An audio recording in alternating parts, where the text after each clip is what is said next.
Hey guys, and welcome to Fox Games. Going over some Dust 2 highlights and just a couple changes to the new Bloodhound operation. I was actually able to get a Bloodhound case, the Falchion case, first day, which is awesome. Sold for $5 on the market. One thing I did find out is that when you reach your second rank, that it doesn't actually give you a Falchion drop. It just gives you a regular random drop. I think that that's better than the old Vanguard way of doing it.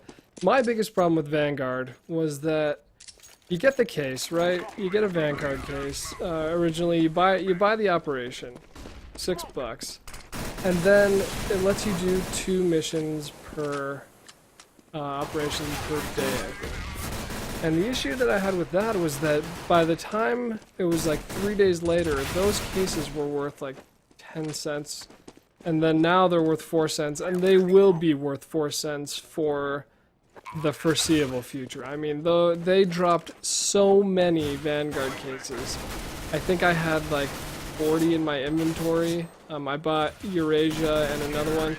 And, you know, I was about a third of the way through the missions, and I didn't even care about doing the missions anymore because I would have rather got a regular drop than a Vanguard case drop. I don't know how you guys really feel about the operations.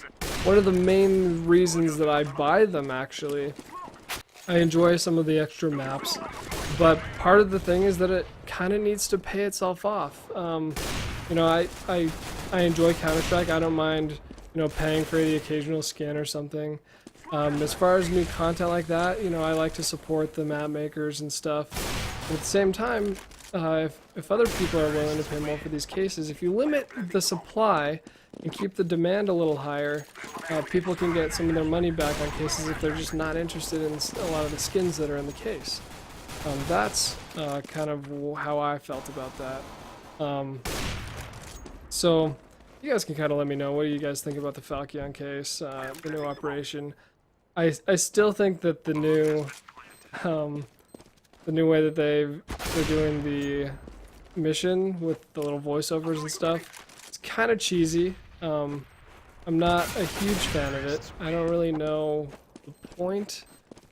It's just, I mean, the mission is to get 10 op kills, and then there's like a whole paragraph of why.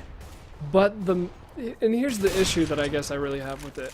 It doesn't play like a story because you're limited to how many missions you can do a day.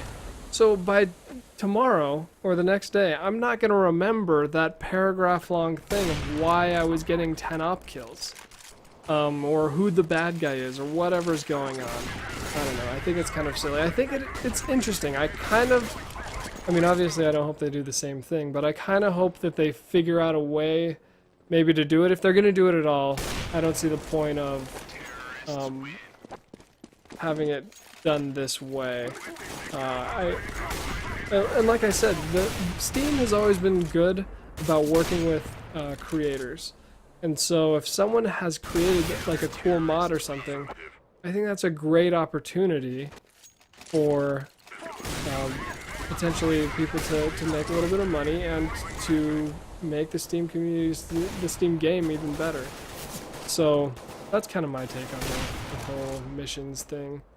And so here's something I'm wondering. I bought the mission a little soon. I noticed that the rank was a thing before, and so that seems like maybe a permanent addition to Counter-Strike is this personal ranking system. I've only got 1 rank. I didn't know you could rank up more than once per day. That was kind of irritating because I was like, oh, well, that means more drops, that means more items on the market. But at the same time, I'm not sure how much that's going to change the quantity of drops. That'll be interesting to see how that works. But I do like that it gives you more incentive to play more. It would be nice if it would maybe require you to play a little bit of the, maybe like 2 or 3 different game modes to get more XP, if that makes sense. So it rewards you for playing deathmatch and, I don't know, demolition and arms race or whatever. I think a lot of new players could really benefit from those 2 game types, learning the sprays and weapon patterns and stuff. And so You know, that's just me. That guy, I could not believe I jumped right over his stupid head, and he was hiding in pit the whole time. That Mike Piazza guy, he was pretty good. He gave me a run for my money. But yeah. You guys can kind of let me know what you think about it. So this was a game I just played, I think 2 days ago. Like I said, the guy on the other team is Mike Piazza guy. He was pretty freaking good. I was doing okay. I was keeping up with him for the most part, but he was playing weird. And here's the thing: I don't know, a couple people, they don't really like to play with. And it's not that they don't like to play with me. It's hard for them to play with me because when I'm playing Counter-Strike, I play weird, if that makes sense. I don't play the same spots twice if I can avoid it. I play weird spots, like for example in B, say we planted the bomb, I'll sit up by the tunnel at the boxes, even though I don't know where they're coming from, just because I feel like when you're going into B site, most people when they go into B, even if the bomb's already planted, they're checking the left corner. Well, first they're checking flat, then they're checking window, then they're checking kind of left corner, and then car. And I feel like they kind of get nervous and they're going to run in tons at some point. That's going to let me hear them. But also that most likely, and in my opinion, the smartest way to retake B, for the most part, is going to be going doors. This one I accidentally killed Mike Piazza. I missed and I killed. I got a kill.